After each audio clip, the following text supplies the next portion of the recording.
My service started out with the U.S. Army Air Force in November the 17th, 1942. I was released from service February the 15th of 46, returned to civilian life, and was recalled to active duty in December of 1950 for the Korean War. Served in Korea, stayed in the U.S. Air Force, went to Vietnam in 65 and 66, and retired in 1970, June of 70. The highest rank was Lieutenant Colonel. And put that in. The interviews, Scotty Springsteen and Don Byers. Okay, John. Well, thank you very much. We're real pleased to have you with us today. Since the events of December 7th, 1941 pretty much defined the events of World War II, we've asked each of our veterans to tell us what they remember about what happened that day as far as they were concerned, their reaction, the reaction of their friends and peers. Could you tell us what you remember December 7th? On December the 7th, 1941, my brother next to me and I were riding around in our 38 Ford station wagon with two female companions. We were to attend, it's about 3:30 in the afternoon, a quarter to 4, something like that. We were getting ready to go to our church young people's service, and we had have a dinner and young people's service on Sunday night. When the radio, we were listening to the radio, some jazz program, not like we have today, but anyway, they came on the radio and said, Pearl Harbor has been bombed. And of course it was just about the time, 3:30 or quarter to 4, that happened over in Hawaii. And we didn't know much about it. They didn't say much more about what had happened other than some ships had been bombed and sunk or something or other like that. So we went on to our church service, and our minister came in. He usually came in on Sunday night and presided over the young people's church service and whatnot. And he said, you know what happened today? And I said, yes, we heard about it on the radio. And he says, well, you know, this is a very serious thing, and it looks like it's a very catastrophic event. On Monday morning, I went on to high school, and at 11 o'clock, the principal turned on the PA system to all the rooms in the high school, and Roosevelt got on the air talking to Congress and asked for us to declare a state of war. And then he said a few words, we'll accomplish the inevitable, so help us God, or I think something like that. And then we went back to class. Didn't hear any more about it after that, other than the news that came out on the radio. We didn't have TV at that time. And then we went on about our business. And I was, like I say, in high school, getting ready to graduate in June of 42.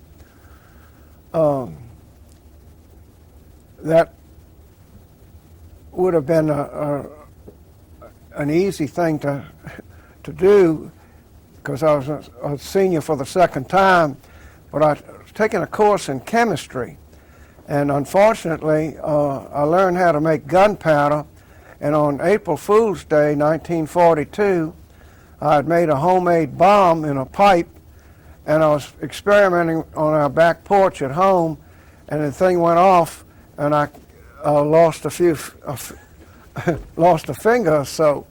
Well, I'd already received a draft notice, so that got the draft board off my neck for a while. But after I graduated from high school in June of 42, I began to get notices from the draft board, and along about July, the end of July, they were getting serious, and I went down and took a draft physical, and they said, you're no longer 4F, you're 1A, which meant we're going to come and get you real quick. Well, my father was quite concerned, and I was too. In early August of '42, Life magazine came out and showed these Marines floating around in Guadalcanal, and I said, I don't think that's for me. But at that time, they were flying P-40s out of Richmond Army Air Base, and these guys wore green coats, had silver wings, and pink trousers, and they were sucking up the women like you wouldn't believe. So I said, that's for me. So my father said, I'll find out how to get into aviation cadets. And he brought me this little pamphlet home, which has a sample test and everything in it. And so I took the test and the physical in October of '42, passed both, and on November the 17th, '42, I was sworn into the Army Air Corps, well, the Army Air Force, it used to be called the Air Corps, of course, but the Army Air Force flight training program. It's not put into the aviation cadet program at this point. I was sworn in as a private in the reserve, not on active duty, because they couldn't find out places to put all these people, and said we'll call you to active duty at a later time. But my service started on November the 17th. On the 1st of February of 1943, the day before that, I received a telegram saying, you're being called to active duty. Report to the post office building in downtown Richmond at 8 o'clock on Monday morning. So I reported down there, and they said, and incidentally, they said, bring your suitcase and some spare clothes with you, because you're going on a journey. So that night, we left Broad Street Station on a train and headed south. They didn't tell us where we were going or anything else, but a day or so later, we arrived down at Miami Beach, Florida, late in the evening, and we got off the train, started getting about 500 guys getting off this train, and there was one second lieutenant and some sergeants and a whole bunch of PFCs that met us there, and a bunch of buses. So the second lieutenant said, is there anyone in this crowd knows how to handle men? Well, I don't know whether any of you people know about Bill Dudley. He was the first All-American football player from the University of Virginia. And after he graduated, he started playing football for, I think, the Pittsburgh Steelers. He said, I know how to handle them. And he said, tell these folks, all these people, to get on those buses, because if they don't, it's a long walk over to Miami Beach from the train station here. So Bill Dudley, pardon the expression, said, get your asses on these buses, or you're going to be walking over there. So we all scrambled on with our little suitcases onto the buses and got over there. And our bus stopped at a hotel right there on the corner of Colony, and there was the Colony Hotel right on the corner. I forgot what the name of the street was, but it was right on the water. And we got out and went. It was at night and everything. We went to the hotel and went to bed and everything. So next morning we got up and we found out that a PFC ran the hotel, and he actually had his authority exceeded God's as far as I was concerned, because everything he said is, if you don't do this right, we'll court-martial you. Well, I didn't know what he was talking about at the time, but later on I found out. So then they took us down and got us uniforms, and we tried those on and whatnot. And finally, after we got all our uniforms and everything, in between, they'd fed us a few meals. We had to go down to a local cafeteria that they'd taken over. We didn't have any facilities like you'd normally have in the military. So that's how we existed for 30 days there. But one of the first things they did after they gave us our uniforms is take us to the base theater. And this guy gets up and reads you the Articles of War. And he tells you that this will govern your life from now on, the Articles of War. And that's the forerunner of the Code of Uniform, Code of Military Justice, or whatever we have today. So with that in mind, and they telling you that anything you do wrong, we'll take care of you.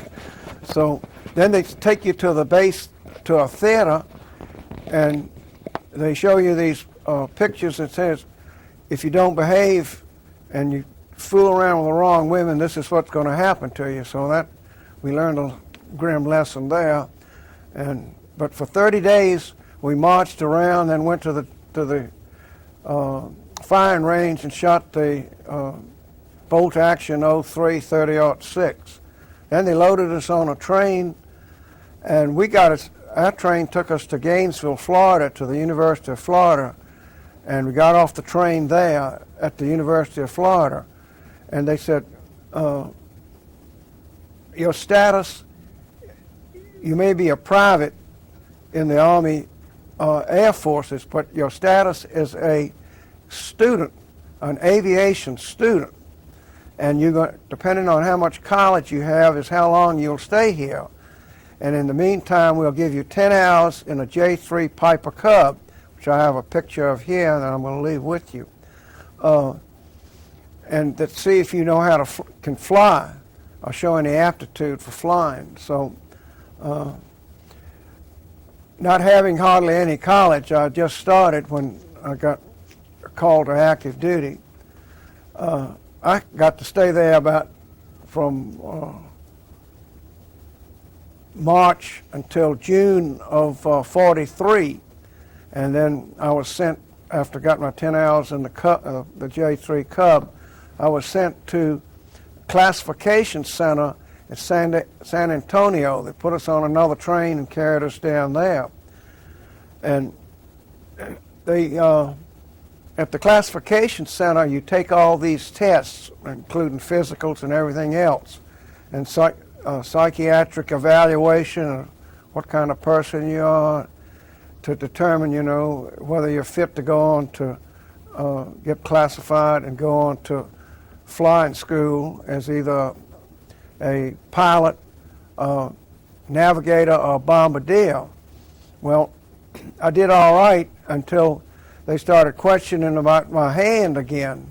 And so I was supposed to go across, I got selected to pilot training. I was supposed to go across the road to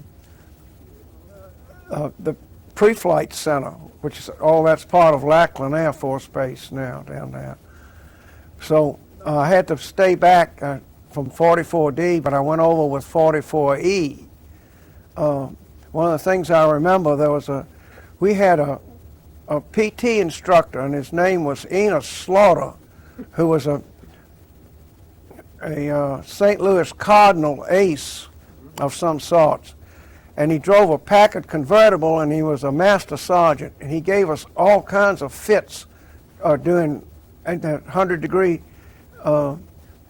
temperature down at San Antonio, to where your brain was boiling and everything else. So when I went across the road to pre-flight, I said, good God, we got rid of that crazy Enos Slaughter. And no sooner did we fall out for physical training, but they'd sent him over there to head up the whole thing. And he ran us up and down that mountainside from Kelly Field and back until we were running out of our minds. But I went right on through pre-flight and went on to Pine Bluff, Arkansas to primary flying school. What kind of aircraft were you flying? We were flying PT-19, Fairchild PT-19s. And I soloed early in November of 43 and went on through, finished up primary right at Christmas, and was ready to go to basic flying school. but I came down with pneumonia and couldn't go with my class, so I had to stay there for another month and go off with 44F. And I went up after staying there another month.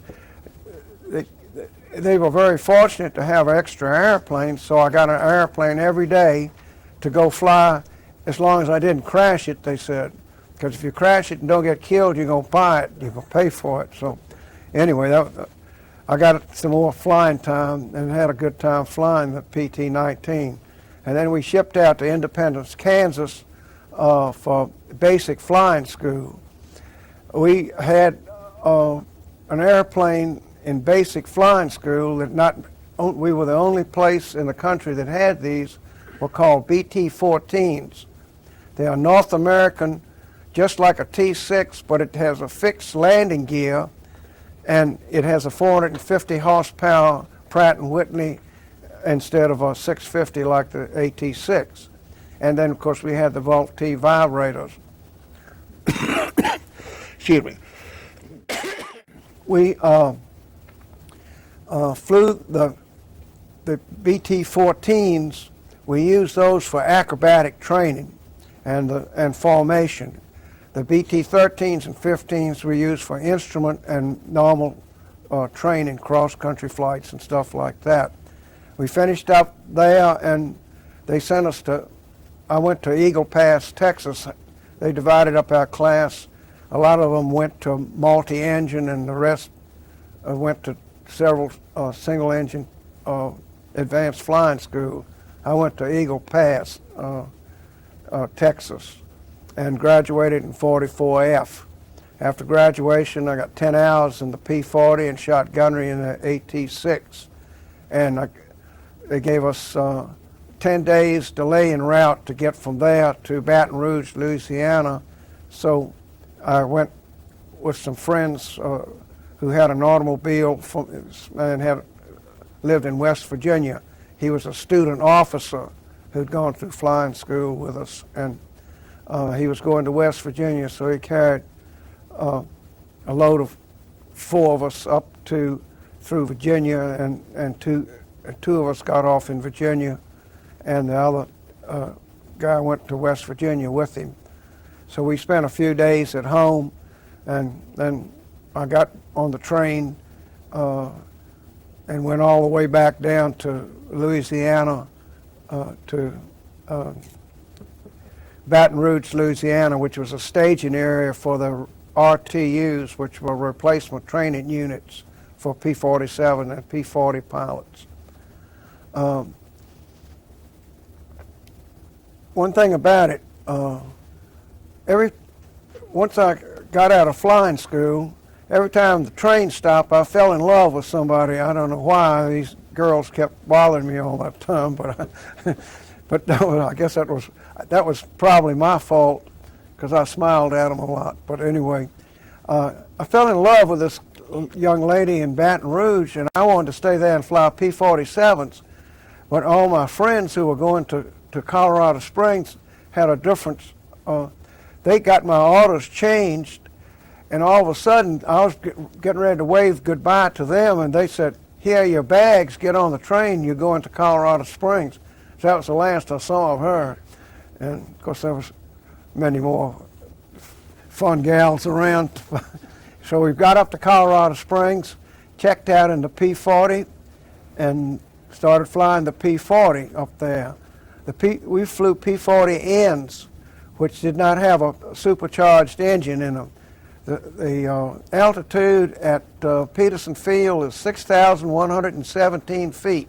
I can still see it written on the tower. The P-40 was beat before it got off the ground. If it got to 10,000 feet, you wouldn't go much higher. But we had a lot of fun flying the P-40s. I will say we had a lot of accidents. The P-40 would ground loop, and so one day they called all the pilots into the base theater, and our flying safety officer was a Lieutenant Colonel Al Shintz, who just come back from North Africa. Well, he was a flying safety officer, but he didn't fly he wouldn't fly the P-40 up there. They had it was a P-51 dive bomber, one of the A-36. They didn't make many of them, and they didn't stay in service very long. They didn't prove out in combat. But anyway, he flew that to get his flying time. So he gets in there and starts raising Cain with us about ground looping and ending up by the wind T and damaging all these P-40s. And so this good friend of mine from Virginia raises his hand and said, Colonel Shintz, I have a question for you. He said, you're telling us about ground looping. You don't even fly the P-40. You get in the P-40 instead of that A-36, and you'll end up around the wind T. That was the end of the flying safety meeting. So, but we did get in some trouble out there. You've heard of the Royal Gorge Bridge. We were up on camera gunnery, taking pictures of each other and whatnot like this. So some of us decided to fly under the Royal Gorge Bridge and take pictures of each other going under there. Luckily, nobody hit the bridge or got killed doing it, but they started developing the film, and this lieutenant colonel, who was our squadron commander, was called in to see some of the film that the guys were taking. He saw that, and then the wing commander, General Turtellow, heard about it, and then all hell broke loose. And I thought we were going to get court-martialed, but we didn't, and we just lucked out. But they sent us up to Pierre, South Dakota, to shoot air-to-air gunnery up there, and then we came back from there and started going overseas. Originally went down to Baton Rouge to go overseas as a supernumerary, but they didn't use me, so I went back to Colorado Springs and didn't leave Colorado Springs until the late February, early March of '45, and ended up at Camp Patrick Henry here in Newport News, and was sent overseas. We didn't know where we were going, but we went on the SS America. And one of the amazing things that happened to us is that when we got to Camp Patrick Henry, they said, we're not issuing you any ammunition for your 45s until you get on the train to go to the boat. And somebody said, why is that? They said, well, a few weeks ago, the Army Air Force pilots and paratroopers got in a shooting contest and shot up the officers' club. Nobody was wounded, but they did a lot of damage to the club. So no more ammunition, loose ammunition, till you get on the train going to the boat. Well, they loaded us on this train, and I noticed that on the windows all had bars on them, and they had MPs with Thompson submachine guns standing in the doors. So I asked this Captain Keene, who went through RTU with us. He was a training command guy. He was our senior ranking officer. I said, Captain Keene, we officers and gentlemen, why do we need to go on this armored train down to the boat? And this Sergeant MP said, well, some of your officers and gentlemen a few weeks ago jumped off the train and parted in Newport News till we rounded them up and put them on another boat and sent them overseas. So we will make sure you get there. So the train went down to the docks, and you get off. They had something like a cattle chute about 10 or 15 feet wide, chain link fence about 10 feet tall with barbed wire on the top, and you got off the train with all your flight gear plus your, of course you had a steel helmet and all kinds of other Army gear to take with you. And here I am, a little 121-pound weakling, dragging all that stuff up this cattle chute to get on this ship. We get up there, and they said, go down here, way down in the bottom of the boat and whatnot like that. So we go down and find our bunks. Well, they had stripped this SS America of all of its cruise gear and everything, and put in nothing but bunks and things like that, and saltwater latrines and saltwater showers and things, the real comforts of life. So anyway, they said, okay, captains and majors, majors and captains have the lower bunks, first and second lieutenants. So I was a second lieutenant. I went all the way up to the top. And I looked down and I said, Lord, if I get seasick, they go have it down there. So anyway, we had a very uneventful trip over. We went unescorted because the ship was very fast, and it went around, weaved all the way over there. But this is the first time I'd ever been on a ship going out outside of the United States. I've been on river steamers and bay steamers here in the state of Virginia, but the trip was really kind of uneventful. But we got over to Oran, North Africa, and unloaded some people, and then went into Naples. Well, they wouldn't let us off the ship that night. But for some reason, some lone German airplane came over, and this was in March of 45. Some lone German airplane came over, I don't know from where, and they started shooting at it, and I couldn't believe all the ammo that was going into the sky and falling back down. So I'm glad we didn't get off the ship. So the next day we got off the ship and went to a holding and reconsignment area, and then they shipped us over across the mountains over to an area called, on the east coast, up San Severo, up north of Foggia. Excuse me.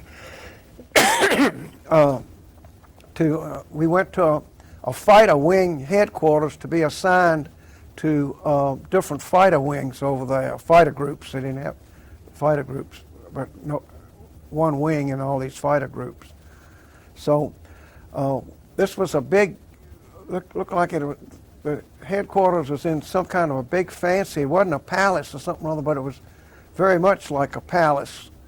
So I had to go to the men's room or whatever. I went down to the bathroom, and a huge bathroom with all kinds of commodes and things in it. And I saw this funny looking thing down next to the floor, you see. So I'm down there fooling with a water valve on it, and this brigadier general, the wing commander, comes in and says, Lieutenant, what are you doing down there on the floor? And I said, this is a funny place to put a water fountain. And he said, that's no water fountain, that's a bidet. And I said, well, I don't think they have anything like this in the Jefferson Hotel back in Richmond, where I come from. He said, well, this is a different place over here. You'll soon find out. So that was a meeting with the wing commander. And right after that, I was assigned to the 52nd Fighter Group, which was at Ramitelli. And I went over there and checked in. They sent, 6 of us went over there and got checked in and everything. And I noticed that there was another airstrip right next to us with P-51s on it. And I said, what outfit is that? They said, well, that's the 332nd, the Tuskegee Airmen. And they were half a mile away with a parallel strip that went down perpendicular to the Adriatic Sea. And at the end of airstrip was another airstrip going up and down the coast there, which the 2nd South African Squadron was on there. They were flying Beaufighters, night fighters, so they didn't bother us at all because we didn't fly at night. So anyway, I got checked out in the P-51 there and flew a few rides and whatnot like that. And then they moved our strip up north above Ancona to a place called Fano up there. And we were located up a little river valley in between vineyards and things like that. The 31st Fighter Group and the 325th Fighter Group were up there, but their strip was parallel to the coast, while ours was perpendicular to the coast. And we used to see them a lot, the 31st, a lot of our people went to the 31st and the 325th, so we'd all get together and see each other quite a bit up there. And then the war suddenly came to an end, and we went off operations, So I had been corresponding with some friends of mine that were flying P-38s. They were down in the 14th Fighter Group, but they were from the Richmond area. So I had arranged to meet them in Naples if I could get off, and because we weren't flying combat anymore. So I asked my squadron commander, could I fly down to Cappuccino down there at Naples and meet my friends? And he said, yes, don't worry about it, we're not flying anymore. So I took off about 7:30 in the morning and got down there and landed at Cappuccino and then went on into Naples, and my friends met me there, my two friends from Richmond, and we were sitting in a bombed out, the top of this arcade was all bombed out, but they hadn't fixed it or anything like that. Sitting there drinking some drinks about 11 o'clock in the morning, with Itai gin and GI grapefruit juice and all the good stuff to ruin your stomach. But anyway, an MP came up and said, you all have to report back to your units. This is VE Day. And I said, ain't no way I'm going to report back to my unit. They said, well, where's your unit? I said, it's up north. And I can't fly my airplane like this, you know. And he said, well, as soon as you can, you better go home, because that's going to be the law. So I said, we started laughing. By then, we'd met some little debutantes from the local area. And right down from us was a place where you went down into the bottom of this big building, and it said the Allied Officers Club. And there's going to be a big thing down there this VE night. So we went out and got something to eat. They had all kinds of GI eating facilities around Naples. So we got something to eat and went down with our girlies and went into the Allied Officers Club, and there was a band playing down there. But some paratroopers came down there, and some British soldiers came down. They were all officers, but they got in a big fight, and they started picking on us. So and then of course the MPs got into this, and so we beat our way out around their feet and crawled out of there and got out of there. So went off and spent the night. The next day went out to Cappuccino, got in an airplane, flew back up north again, and I think that was the last flight I made in a P. I may have made one other flight in a P-51 after that, and that was the end of the war for us over there. Did you get any combat missions in World War II? Not really. They were like over to Yugoslavia and stuff like that. We went off operations before we could get anything, so I didn't really get a lot of flying time over there. But I went home. I went home from Naples, and then went by ship to New York, and then spent leave, and then ended up down in Dothan, Alabama, at Napier Field, where they had all these returnees. And my roommate at Napier Field was a first lieutenant. He'd been a P-38 recce pilot in Elliott Roosevelt's outfit, and he got shot down on D-Day and broke both legs bailing out of the P-38, and he suffered quite a bit of damage from the Germans. But he seemed to be okay now, and he was back on flying status and everything.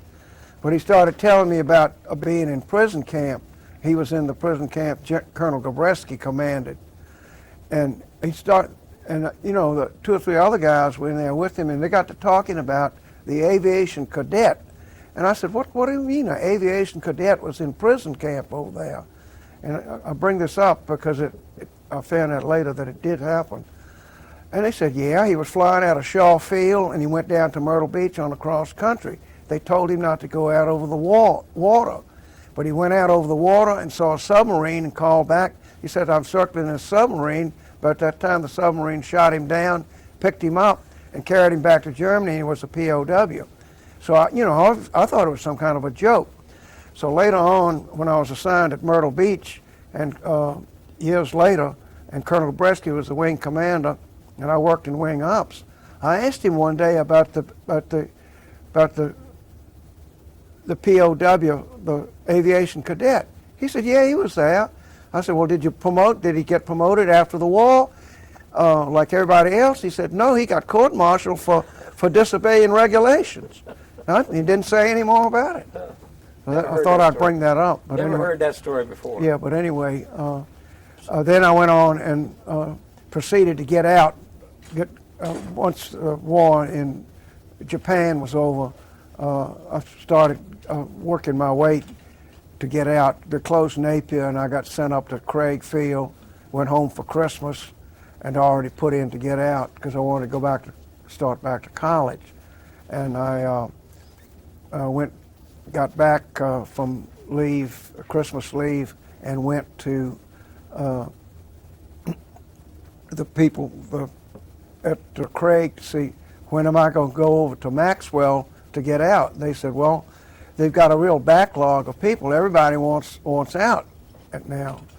So finally I got over there. It was in January, and I'd already talked to the University of Richmond people, and they said if you can get back by February, you can start school.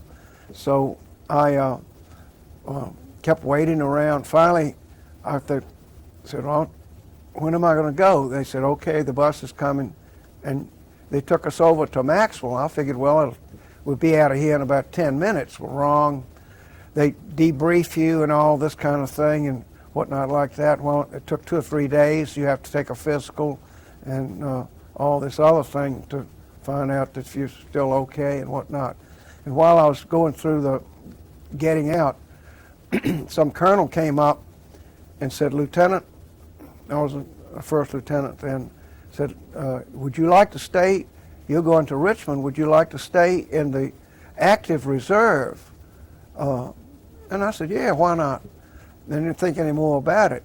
So he said, well, we'll send your records up there. And it gave me some orders to go home, and that was it. And I noticed that they took my Form 5 and my records and everything, and I didn't pay any attention to it. So along about April, I get this call from Richmond Army Air Base from the commander, Colonel Herbert E. Johnson, and said, you have not reported in to the reserve unit down here. And I said, well, I haven't thought much about it.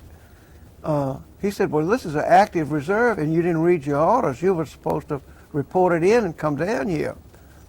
So I said, well, what have you got to fly? And he said, well, we have T-11s, C-45s, C-47, a couple of C-47s. I said, is that all you got? And he said, well, we got some AT-6s and 3 P-51s. When he said 3 P-51s, I said, I'll be down there in about 10 minutes. So I went down and got checked out in the 51. But I'd already put in my papers to get into the Air National Guard, which was in the prompt formation stage and would go active in June of '47.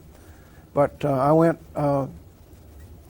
stayed in the reserve through the summer of '47 and didn't go in the original increment, the first increment of pilots going in, but I was already on the list because I wanted to go to summer camp in the reserve to get the extra money for going to summer camp. Because once you got off active duty, I found that you didn't get much money from anything anymore. And I had no source of income other than maybe something my family would give me, but that was all.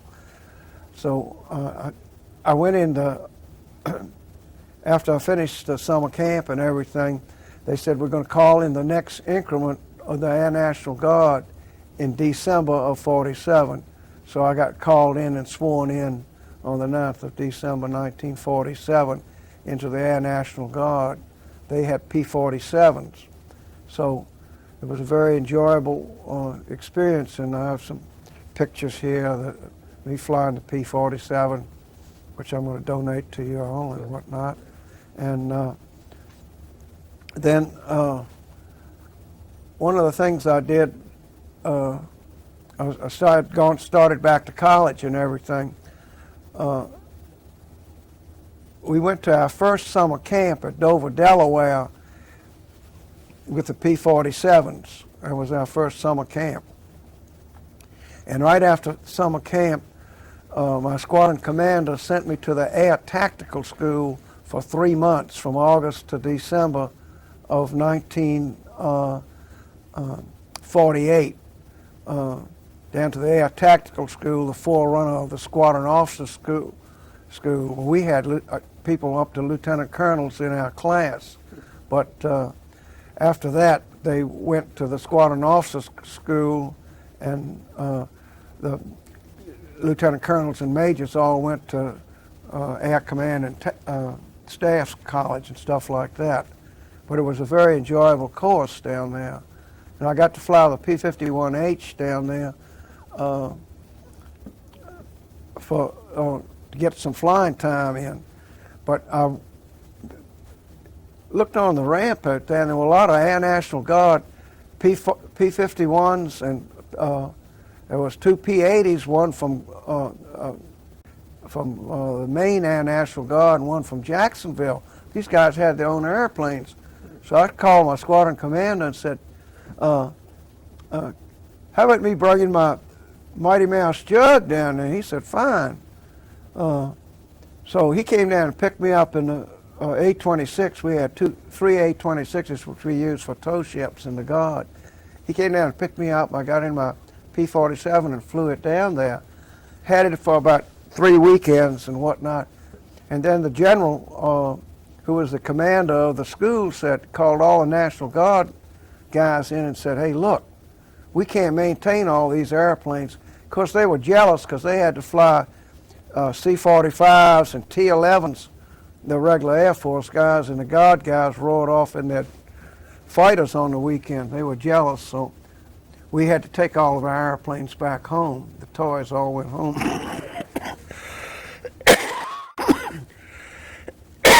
Excuse me, I'm throwing. Compare flying with the Guard with flying on active duty. It's what I'll compare it. Yeah. Okay, the Guard didn't have much of a mission. It was like a fighter squadron aero club. We did as we pleased. We flew all over the place, and as long as you were home for gunnery weekends, they didn't care where you went. Issued you an airplane and expected you to fly it, which I did the best I could. I wasn't married or anything like that at that time. But we did, like you know, the regular Air Force was going down the tubes by the time the Korean War started. If it hadn't been for the Guard and Reserve guys, we would never have had enough people to fight the war again. So when were you called to active duty? Of course, I was recalled in December of 1950. Now, prior to that, I had gone down in the spring of 50, in at the end of February, first part of March, down to Shaw Field and checked out in the 84 Bs and Cs, which were dreadful pieces of equipment, and they were going to give us to the Guard units. But half of them, the ejection seats didn't work. There were a lot of cracks in the wings and things like that. They'd stop drill holes in them, keep them from going any further. And you didn't dare pull 4Gs in it because you're liable to lose the wing and have no ejection seat. But that was the condition of the airplanes. But it was fun to fly. I'd never flown a jet, but it was certainly different. We were supposed to get those in June of 51, but they would have to lengthen the runways. We only had 5,000-foot runways at Richmond, and it would never work till those runways were lengthened. But we got recalled in December, and was put in SAC. We had to be in place at Albany, Georgia, at Turner Field on the 1st of March of 1951. And the whole unit had to be down there. I was in the last increment to go on active duty, other than to ferry airplanes and things down there. I didn't go on active duty till 1 March of 51, but I'd been ferrying the airplanes back and forth. All of the technicians that worked for the Guard all were immediately called up on the 9th of December of 51. And all those people, plus some other essential people, were called up at that time. So, but we get down there to Turner Field, and our Guard unit that we were assigned to was from the New Jersey Air National Guard. The wing commander was a New Jersey wing commander, and a P-47D outfit from Trenton, New Jersey, a squadron, the 141st, and a squadron of P-47Ns from Key Field in Mississippi was the other squadron, and of course we were the 149th Rebel Squadron from Richmond. Well, SAC didn't know what to do with us. They had the 31st Fighter Group down there, Fighter Wing down there, commanded by Colonel Dave Schilling, the famous ace and all that, and they had a Air Division commander there, and he didn't know what to do with the Guard, and SAC didn't know, and every time we had an accident, the wing commander, our wing commander, had to go up to Omaha to see General LeMay. Well, one of the things first thing they did when we got there, our wing commander, Colonel Donald J. Strait, was a Lieutenant Colonel ace from World War II, but that didn't cut it with the Air Force. They put Alvin C. Gillum III, a regular Air Force colonel, fighter pilot, in as our wing commander.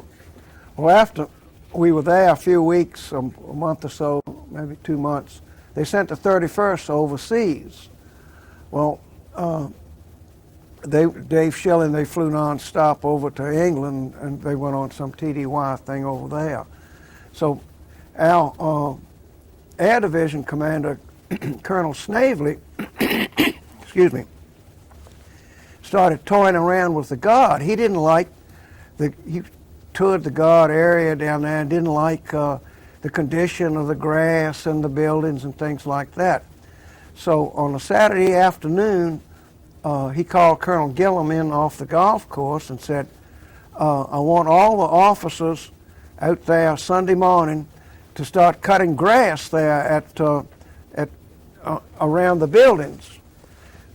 And so Colonel Gillum said, I'll accept that as an order, but I don't agree with it. The next morning we were all reported out there, and they had all these lawnmowers and everything. All the airmen and NCOs are hanging out the windows laughing at us. Colonel Gillum made one swipe with a lawnmower, and that was his doing, and then we just fooled around with him for a while. But unfortunately for Colonel Snavely, captain in the New Jersey Guard, his father was the governor of New Jersey. So that night, Walter Winchell came on the air and said, a terrible thing has come to pass. Officers of Turner are cutting the grass. At about 9:30 the next morning, here comes LeMay in, then the Secretary of the Air Force, and the Commander Chief of the Air Force, I don't know whether it was Vandenberg or somebody like that, and they had a defrocking operation with Colonel Snavely out there and brought in General Thayer Olds and took over. They just threw Snavely off the base right then and there. That was the end of him. Never heard of him anymore. So, but that did actually happen. So they learned not to fool around with the Guard.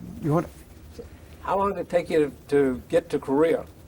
Okay, well, I'm getting to that now. I had gotten married in February of '51 because we were supposed to get married in June, but we got called to active duty. And shortly after we got married, about maybe a month and a half, my wife got pregnant. She came down to join me down there at Turner. We got transferred because after a while SAC didn't want any more parts of the Air National Guard or the P-47s. We got transferred back into TAC and sent to Godman Field, Kentucky, out there at Fort Knox. And I got some quarters out there and moved out there. And we went on early in '52. We went on an operation called Operation Longhorn down at big maneuvers and everything with the Army down in San Angelo, Texas. And I'd only been down there about a week before my squadron commander called me in and said, "You got to be at Camp Stoneman day after tomorrow." I said, "Why is that?" "Because you're a P-51 pilot and you're going back to Korea to fly P-51s again." I said, "Well, I don't want to go back." He said, "You're going." So I got on a C-46 and flew back to Godman Field and went in to see the wing commander. And he said, "I've got Colonel Barnhart, the squadron commander, said I got to be over there tomorrow at Camp Stoneman." He said, "No, take 30 days leave, take your wife home. Don't worry about Colonel Barnhart going on." I said, "I knew that all along, but anyway, I did take my wife home, and we moved what little belongings we had in with her mother and daddy, and a young son. He was born in the 9th of December, 1951, and by March of '51, I was sitting in Korea. They sent us over to Japan, and we got sorted out over there. Then they sent me to the 18th, which was flying P-51s. They had been all flying jets when the war started, but they couldn't fly off of the short strips, so they gave them all P-51s again. So I went to the 18th and was assigned there as a pilot. Was it primary air to ground, or what was your mission? Our mission in Korea was air to ground, close air support and long range interdiction. We'd go up and cut the rail lines and things like that. Well, after a while, because I had a lot of fighter time and everything, we had a lot of young West Pointers from the class of '50 in our outfit. We lost quite a few of them too, but anyway, I got the job of being the wing training officer. So my job was to get new pilots in. I would take them down to the Nakton gunnery range, check them out, then drop some of the little blue practice bombs, fire rockets, and shoot gunnery and things like that, and then little ground gunnery, and then go out and drop a couple of water-filled napalm along the coast there, and bring them back and take them on that dollar ride up to the Haeju Peninsula, because it was, I can show you that on the map here, that was just across over into North Korean territory. You take them over there, and there was the remains of an old factory with a big 200-foot smokestack, and you would try to drop a 500-pound bomb down the smokestack. Nobody ever did, so the thing never did get knocked down. But I did take quite a few people over there. We got 3 new colonels in to replacements, and I got them all checked out and everything. So I carried all 3 of them up to the Haeju Peninsula, and we're going in to bomb the smokestack. And I went in and let my bombs go, and I said, "That's what you do." And they started rolling in, and I looked up, and all kinds of flak was coming up. We'd never seen anybody shooting over there. And these colonels, they panicked. They went crazy. And I said, pull up. Just punch your bombs off and get out over the Yellow Sea out there. Okay. Excuse me. That's right. Get out over the Yellow Sea, and I'll join up with you. So we get back, and of course we were briefed before we went up there that wasn't anything up there. And the intelligence officer said, "I just found out that there's a whole Chinese division on R&R up there in the Haeju Peninsula." I said, "Yeah, we found that the hard way too." And these colonels said, "Well, John did a good job. He got us out of there." I said, "Yeah. Don't bother to go back anymore." So, but it was that was a lot of my missions that I flew that were combat support missions, taking people up there and back and stuff like that. So how many missions did you get? How many I missions? got 42 regular missions and 27 of those combat support missions that counted. So I got total at 69. I think I put down something like that on the thing there. I think we're going to have to go longer to get it all. Yeah. Okay. I understand you met somebody kind of interesting while you were over there. What? I understand you met someone kind of interesting when you were over there. Did you talk about Ted Williams? Yes. Well, anyway, by October, my 21 months in the Guard was coming up to be over with, and I was going home to get out, go off active duty. And Colonel Brinson, now group commander, said, John, if you will extend and go up to 5th Air Force and take this job as a fighter bomber target selection officer up there, you'll get a spot promotion to captain, and you'll get the Bronze Star when you go home. So I said, fine. So I wrote my wife and said, as long as you're not flying any more combat, you'll be a captain and we can use the pay. Sure. And I said, fine, because I've been a first lieutenant since World War II. So anyway, I said, after she wrote back all that, I volunteered. And of course I had to extend for a whole year, but my time in Korea would end up in March of 53.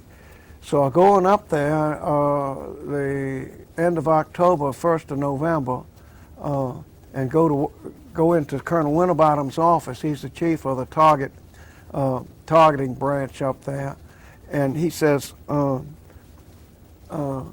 have these captain's bars. I'm ready to pin them on. He said, I got bad news for you. And he says, well, what's that? And he said, well, we have a Captain Shepard here from the 3rd Bomb Group. He already had he's a West Pointer, and he had a spot promotion down there, and he slipped into the slot. Well, I said, well, I've been tricked, and I want to go home. He said, no, you'll stay here. So anyway, I was assigned to this little branch, and our branch chief was a Marine major. His name Tom T. Tulipaine. His father-in-law was General Jerome, the commander of the 3rd Marine Air Wing over there.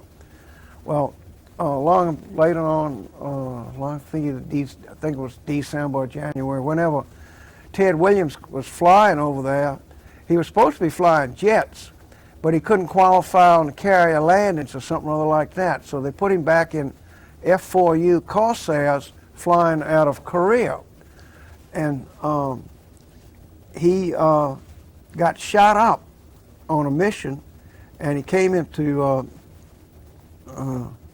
K-13 over there and bellied the airplane in. He didn't want to jump out because he was scared he was going to get hurt. Bellied the airplane in over there. Well, they brought him up to 5th Air Force, and of course the generals and all that, they wanted to find out from Ted Williams what happened, but Colonel Quilter, the head Marine, rescued him and carried him away from the Air Force people, and then brought him around to where all the Marines, we had a lot of Marines working, Marine officers assigned up there. He brought him around, and we're gonna have to break just here because we got to change tapes. So okay. Don't forget where we were, but we'll be Okay. right back to it.